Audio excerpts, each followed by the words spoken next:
Everybody ready? I'm going to talk about scans. I know that some of this stuff is not going to be as useful to you as it is to us because you guys have blue sky, and that's probably where a fair amount of the scanning happens. So if I'm in an area and you guys are tired of hearing about it, just do this or something, or just say, let's move on. Let's not talk about that boring thing anymore. Feel free. This is your class. I don't care. I'm not going to be offended, even a little bit. Anyway, all right, so scans. The Synapse Scan module contains the scan record and the rectin link library, and I should probably give you a little bit of history about how all of this stuff worked, and the save data storage client and the scan parm record. And I didn't write any of this stuff except for the scan parm record. I asked Ned Arnold in the Accelerator Controls group at the APS to write us a scan record. And I told him what we needed was that we needed to be able to, at runtime, decide on which PV we were going to write to. We needed to write to that thing, we needed to wait for it to finish, and then we needed to move on to the next step. And that was before Epics had any kind of completion. And it was also before Epics had retargetable links. And so Ned Arnold asked Marty Kramer to write retargetable links for this one record. Actually, it was for two different records. And those are the pink links that Bob D'Alessio hates that color. I didn't do it to irritate him, but I wanted to make clear that those links are way different from other links in Epics. Those are the ones that are supported by rectin link. And so in order to have retargetable links, what Marty Kramer did was wrote the rectin link library, which is basically a channel access client. And the links actually just directly call code. Well, the record calls code in that library, and then that library maintains monitors on PVs and is basically just sitting there running the whole time, making it look like you can have a retargetable link in Epics, which was great. That was one of the major things that Beamline Controls needed that Accelerator Controls is not really very worried about, because they're not as dynamic as a Beamline. They know what the accelerator is going to look like years. Number three. Because that accelerator is going to stay pretty much the same for years. Beamlines change from week to week. People add hardware and they change what they're trying to do with an experiment from minute to minute, really. And that's not true of an accelerator, so those guys didn't really care. They didn't really need that, but we did badly need it. And so Marty Kramer wrote that for us. And then, after that, Epics acquired the ability to do a C-output callback. Marty added execution tracing code into Epics database. And so then I modified the rectin link library and also the scan record to take advantage of that. And then we didn't have to have this elaborate mechanism that we started with, where you had to specify in advance all the things that you might ever want to scan so that we could wait for them to finish. Now with completion reporting and with Epics execution tracing, you could just write to a PV and let the database itself figure out when it's done and send you a message. That means you don't have to know anything about which PV you're scanning in order to detect when it's finished, assuming that the database is written correctly. And at the end of this talk, I'll show you what I mean by that. So anyway, this is what the scan record looks like. There's a drive PV and a readback PV, and if you don't specify the readback PV, it just uses the drive PV. And you have start, center, end, step size, and width to describe the steps in the scan and the number of points you want this thing to acquire, whether you want this to be linear, or I forget what the other scan modes are, absolute or relative to the current location, and what to do after the scan is over. Should it like stay at the end position? Should it go back to the beginning position? Should it go to the previous position of that positioner? And then for detector triggers, they're pretty much like drive PV by drive links, except that they always write a 1, or they always write the same value. There's no programmatic changing in this value. And they're just supposed to start execution. And then there's 70, we only see 4 of them, but there are 70 detectors, and they are just PVs that you can read a number from, right? So this thing can scan anything that you can write a number to, and it can record anything that you can read a number from. So we don't call them motors or anything like that. We just positioners, triggers, and detectors are pretty much how we normally talk about it. So this is how you, one-dimensional scan is do this. Endpoints times do this. Set the conditions. You do that with a drive PV, and you probably can't. So this is motor 7, M7.val, so you just put the PV name in there. It's really easy. And the scientists are expected to do this themselves. We don't do this kind of stuff for them. And then identify the detector that you want, and identify the readbacks that you want. And then after that, there's a link here that brings up the Save Data client, which is another channel access client with pretty close links into the scan record that is just waiting for scans to finish so that it can grab the data from that and write it to disk. And Save Data has the ability to hold a scan up because Save Data owns that scan buffer, the data buffers, until it's written them to disk, and it won't let the scan proceed until that has happened. But it's double buffered, so you can do one more scan while Save Data is writing last scan's data, but then you have to get those ownership of those buffers back from Save Data before you can do the next scan.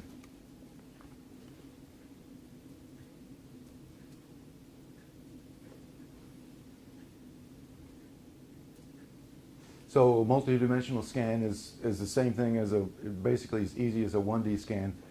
The difference is that the trigger here starts this detector. It's not a detector, right? Well, it's an array value detector, I suppose you could say. This guy's going to, but this guy is not going to acquire data. Each scan acquires its own data. So this will end up acquiring what will effectively be two-dimensional arrays, and this guy will acquire one-dimensional arrays of the outer loop.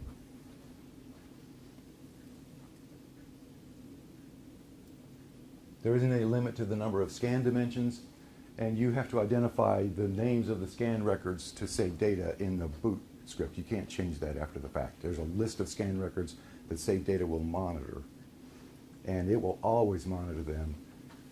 And that means that you can't turn off data storage. If data storage fails, the scans will fail. And I guess I should probably show you Save Data. So if Save Data is not active, or if it's not connected to an NFS-mounted disk in the event that this is a VME crate, and you've told Save Data to monitor that scan record, you can't use that scan record because there is no mechanism for turning off data storage at runtime, because we were afraid that one user would turn it off, and then the next user would come into the beamline and not realize it was turned off, and then do a few days of scanning and have actually no data to show for it.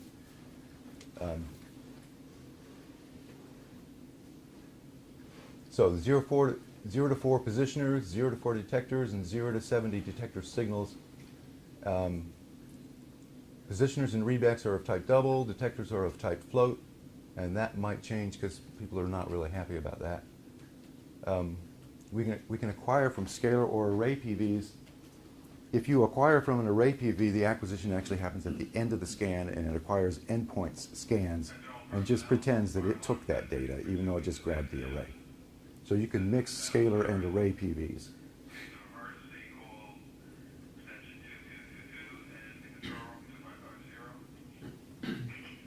So the number of data points was originally limited to 2,000, which is the size of the default channel access buffer, 16,000 bytes,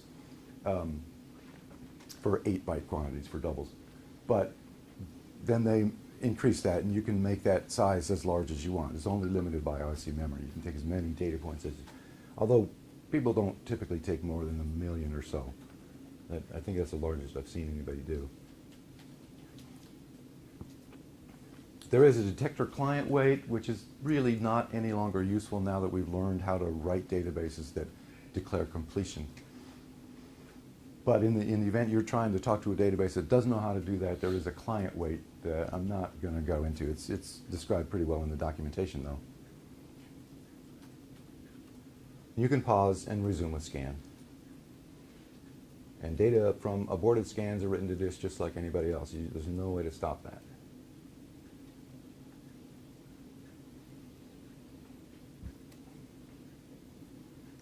Save data writes in an XDR format, and we call this an MDA, a multi-dimensional archive, and the advantage is that you can read this on any operating system.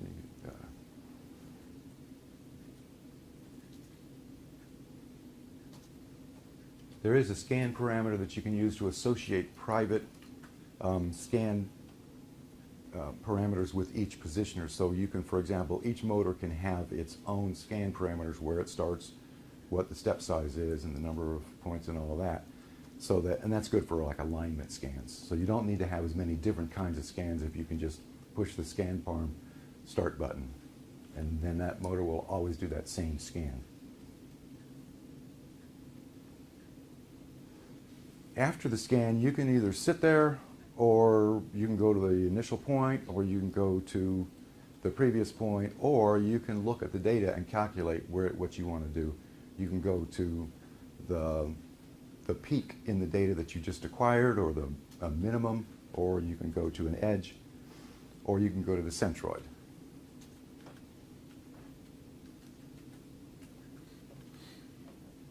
So it's kind of sort of automated 1D alignment if you use a scan farm record and you set that scan so that it automatically goes to the center of the highest point. But it's not all that often used, to tell you the truth. So the scan record is a channel access client. It's an EPIX record, but it is entirely a channel access client because it talks through RectInLink, which is a channel access client. The scan PVs can be hosted by any IOC. It's not restricted to a single IOC. And it uses CEPIC callback, and it uses CA get callback to get the values afterwards, because one of the problems is if you put a monitor on a PV and you start a detector and then the detector finishes and you immediately read the monitor that's in that PV, that you may be getting the value that you had before because the monitor hasn't arrived yet, right? So what the scan record does is after the detectors have finished and declared themselves to be complete, it does a get callback for all the detector values so that you know that those values came from after the time the detector said it was done. Save data is also a channel access client, monitors scan records.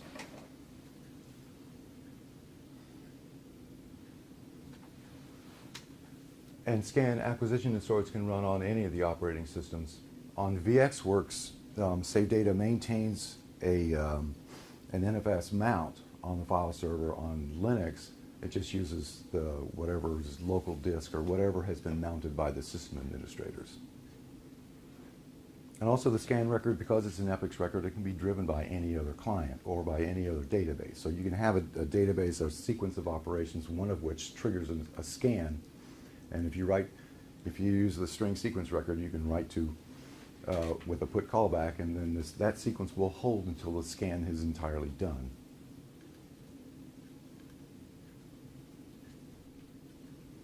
So there are also links for doing things before and after the scan, and optionally waiting for those things to finish.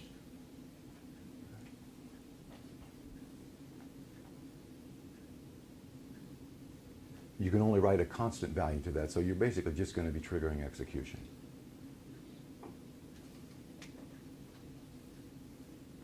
All right, if the scan record is part of a multidimensional scan, each invocation, each push of this button is completely separate from everything else, and it's the same as every other invocation of this button, including the before scan links. The entire process goes, even though it's part of a multidimensional scan.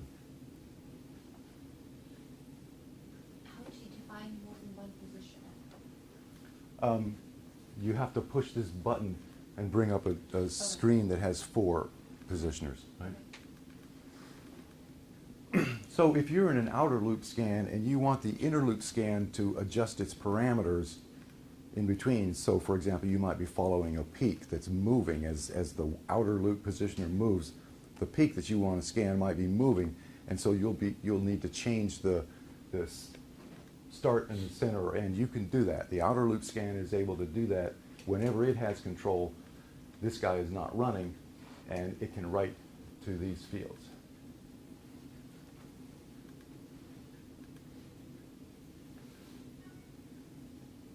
Oh, and the before scan and after scan links can write to their own start and end positions. You could, for example, have an after scan that basically just swaps start and end if you want to go back and forth. But this processing can't write to any of these link fields because the scan record doesn't know how to wait for that link process to finish.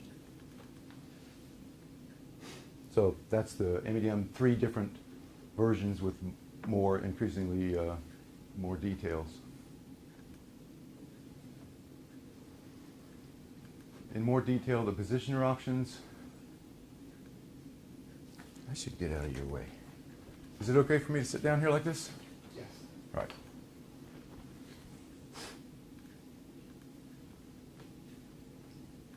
So the scan mode is per positioner. You can be in linear or fly, or I guess I'll go into that later. I don't have that right here. And after you've written to all the motors and they've declared themselves done, you can wait for an additional time because the motors might still be settling, or the stages that they're driving might still be settling.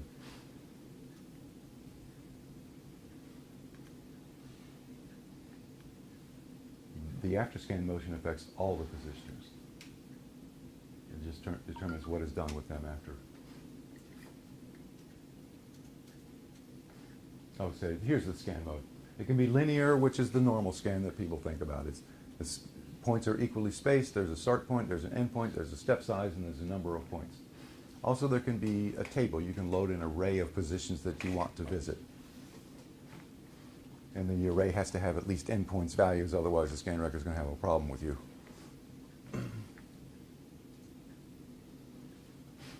And the other mode is fly. And this is rarely used because this is not a hardware fly scan, it's software. And there isn't a hard and fast association between the motor positions and the scans, because what the scan record is going to do is just go to the start point with all of its positioners, whichever positioners are in fly mode. Some of them can be in step mode still. But all fly mode positioners will be launched toward their endpoints at whatever speed they're set at. The scan record doesn't do anything about that. And then it triggers a detector, which might be a scalar that might count for 1 second or something like that. And when that's done, it just triggers, it reads it, and it reads all the motor positions. And it might not be, you might not have current values of the motors because the motors only read at 10 hertz or whatever. So it's a little bit flaky, the association between motor position and data point. But then it will just trigger the detector again, read, trigger and read, trigger and wait and read. And that's a pretty useful fly scan for things like alignment. Most people don't want to take data with that, but for alignment, it's actually pretty good. But it's channel access, right? It is channel access. Well, network. Yes, it is, but if you're writing to a PV that's inside the IOC, rectilinear actually takes a shortcut.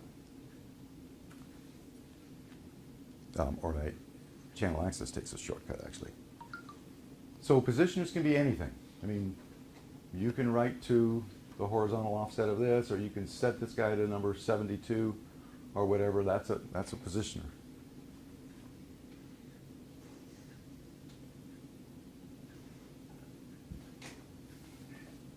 I already mentioned this, actually. Detector triggers are just like positioners, except they only write a fixed value.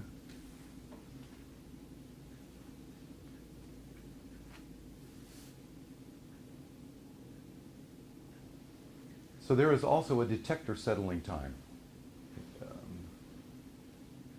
In the event that it takes a while for the detector, the values from the detector actually to be sent to the PVs. But would the detector trigger be something like a proc field there? It could be a proc field, yeah. Okay. So it could also be then area detector right there. The detector trigger can write to any Epix PV, so it's your choice what it actually does. But it has to be something that can process when it's written to by a channel access write. That's really the only.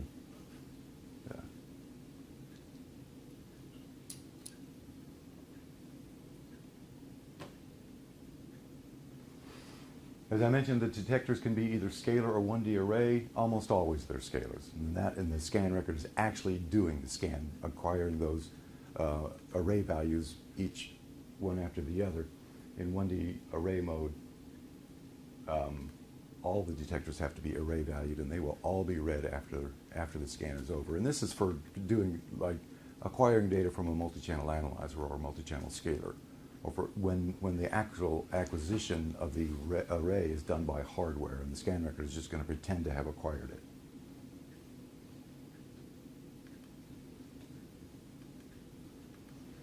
I'm not going to talk about client weight because it's almost never used anymore.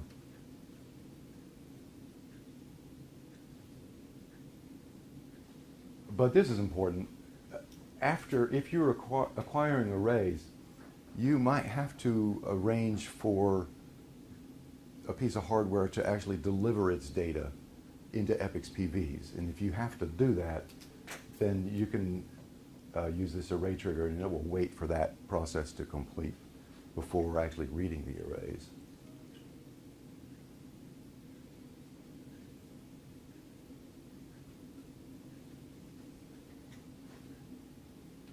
So, I mean, there's a scan and then there's an abort, and you can pause the scan in the middle if you want. Oh, but the abort is actually the question about when you abort a scan, how serious are you about it? Do you just want to stop it and wait for all the data that have been acquired so far to be written to disk? And are you willing to wait for the motor to finish moving if you stop that while the motor's moving? So the first abort is very polite and waits for everything. And the second abort waits for all the motions to stop, but doesn't wait for the data acquisition. And the third abort just stops. And you would press this 3 times. But sometimes users they do that anyway. So they might not know that that's what's happening.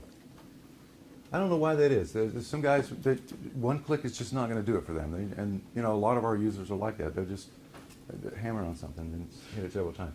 So there's like online documentation that I think no one but me has ever read, and it's just MDM displays. I already talked about this. So this is how you control saved data. If you're on VxWorks, you have to name a server and then the directory on that server. And you start that with // If you're on Linux, you don't do that. You don't identify the server, so this stuff is gone, and you just do /home or whatever. Then you can select a subdirectory, specify what the next scan number is, and decide whether you want the data to be written, whether you want the scan data file to be updated every data point or only after the end of an interlude scan.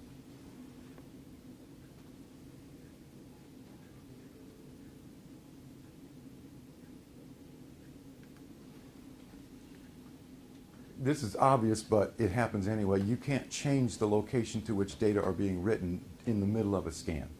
It's just bad, but it's going to happen if you have people who use this.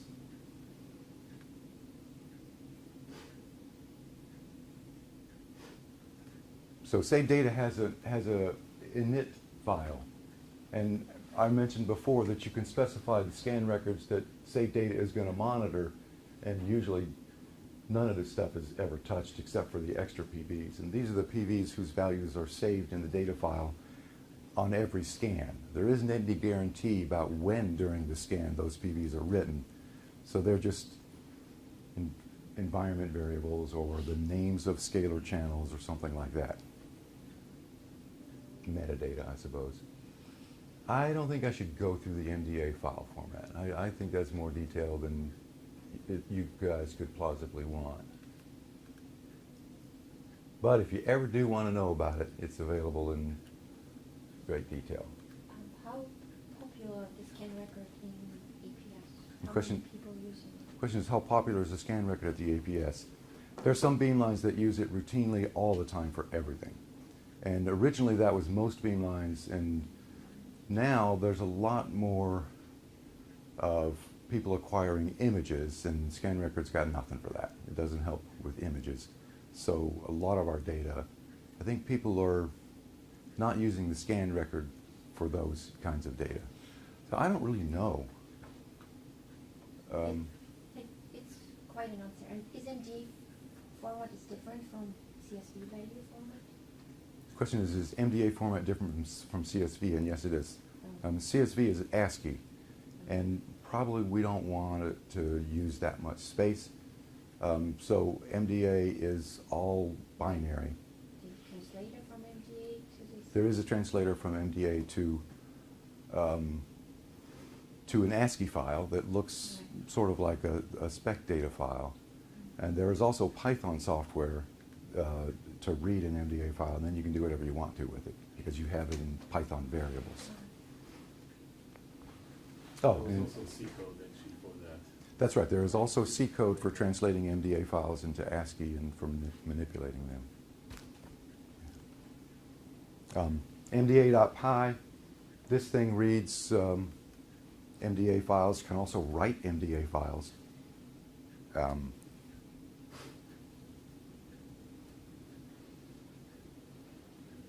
And there is also MDA Explorer, which is a Python program that reads and displays MDA files.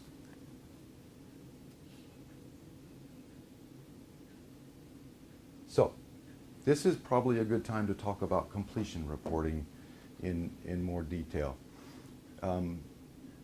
When they added completion reporting to Epics, when Marty Kramer wrote put notify and Jeff Hill wrote CA put callback, I went through all the databases in Synapse and made sure that they would behave in the way you'd want them to, if written to by a put callback. So completion reporting is easy if you have a database that uses only PP database links. Then you don't have to do anything. Those databases automatically behave correctly when somebody writes to them with the CA put callback because Epics does all of the execution tracing for PP links. But if you have databases operations spanning more than one ISC, then they're going to have to involve channel access links, and Epics doesn't trace the execution across a channel access link. It'll trace the execution in the other crate, though, and it's possible for you can get a callback from that. So if you use a put callback link, which most Epics records are actually able to do, and which some of the records in Synapse that I'll show you when I get into the calc talk allow the user to change, to select wait or don't wait at runtime. So if you write with one of those kind of links, then you can also have completion detection across many ILCs. If a channel access client performs part of the operation, there's a mechanism for that I'll show you. And if part of the operation is driven by a CP link in this crate or any other crate, that's the same thing as having a channel access client perform part of the operation. So here's how this works. Here's a scan record, here's some intermediate record, and here's all the records that we want to scan. And what I'm going to show you is how the execution moves through this database. This is going to be a put callback link, and the black arrow is going to be a database, a PP link. So the scan record does a put callback, starts this record executing, and that does a PP link, starts that guy executing, PP link to start that guy executing. And then this guy completes, and this is, a lot of people don't know this, but this record is not going to start anything until all these guys are done.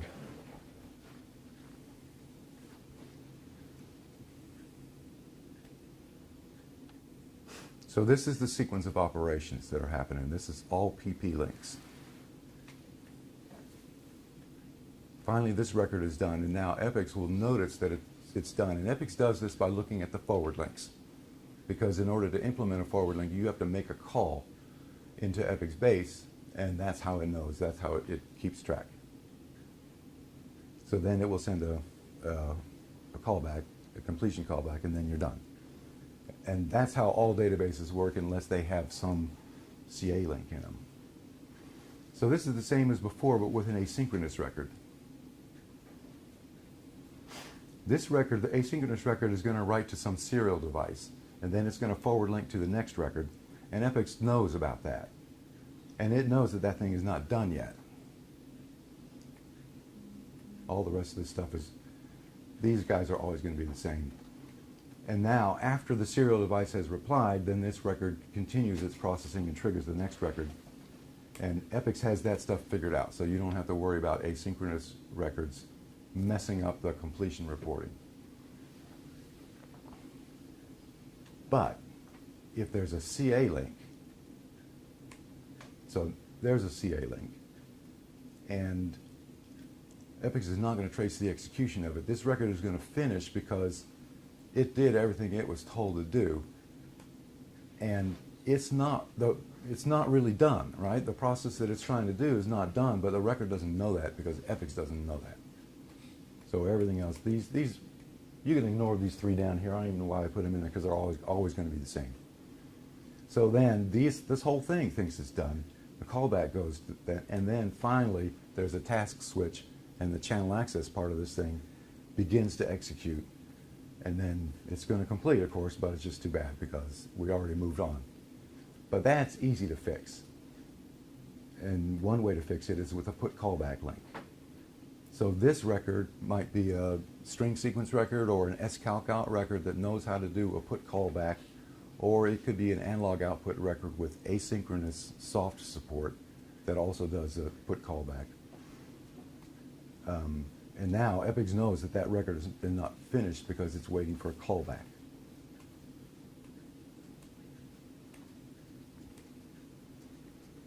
That starts processing, and when all that processing finishes, this could be in a different crate or it could be in the same crate, simply connected with channel access. Then it gets the callback, and that record knows it's done, and then the scan record gets its callback. So that's also easy to fix if you have processing spanning more than one crate, or for some other reason want it to be done with the channel access put. But what if you have a CA client that's just completely removed from all this stuff and is not actually driven? It just has a monitor on this PV, and every time that PV changes its value, that it's going to do something. So this might be a sequence program operating in an IOC, right? Because that's the way sequence programs work. They just sit there and monitor Epix PVs, and their processing is triggered by changes in those Epix PVs. And that's also really easy. So first I'll show you how it breaks, because this record doesn't know that somebody's listening to it, and some of the execution is going to be triggered by a change in value in that record. And Epix doesn't know about that either.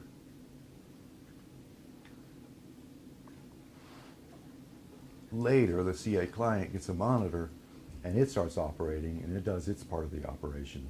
And again, and then it looks to this PV to find out when that stuff is done. And that's the way, one way for a CA client to work. And you can fix that with a busy record. And this is what I was showing you yesterday about the database with a calc out record. So this busy record is started with a PP link, and that's crucial because Epix only traces execution of PP links. But the busy record is different from other records in that it's not going to execute its forward link until its value has been returned to 0, and somebody else has to do that. And that has to be a channel access client, because a database client is not allowed to write to that guy because it's busy, because it's packed as true. I don't know if it's packed as true, but it's locked said it's locked, and it's already been processed by a database put. This has to be a channel access put, and we'll see that that's what's going to happen. So this record doesn't declare itself to be done because it knows it's not, because Epix knows it's not, because it hasn't executed its forward link yet. And then the channel access client notices, yeah, doesn't have to look at the busy record, right?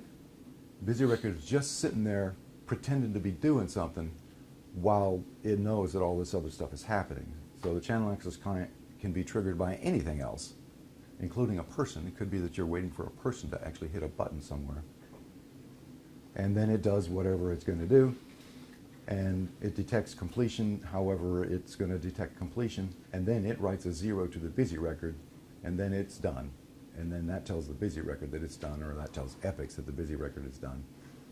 And so that's easy, right? It's not a hard thing to use Epix execution tracing for anything that Epix does.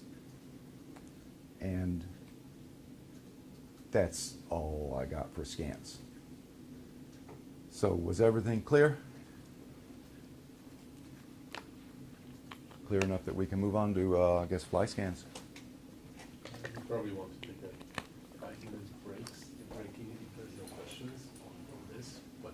Seems like a good idea. Yeah. Do you have any more examples of the database processing, like in the scan record? No, but Andrew Johnson's extra slides Okay. do have some. Okay. So if you want to go through those, I can go through those. It'll be slow though because I hadn't prepared those, but I don't mind. But, yeah, so let's take a break and then. Let's see how- Cool.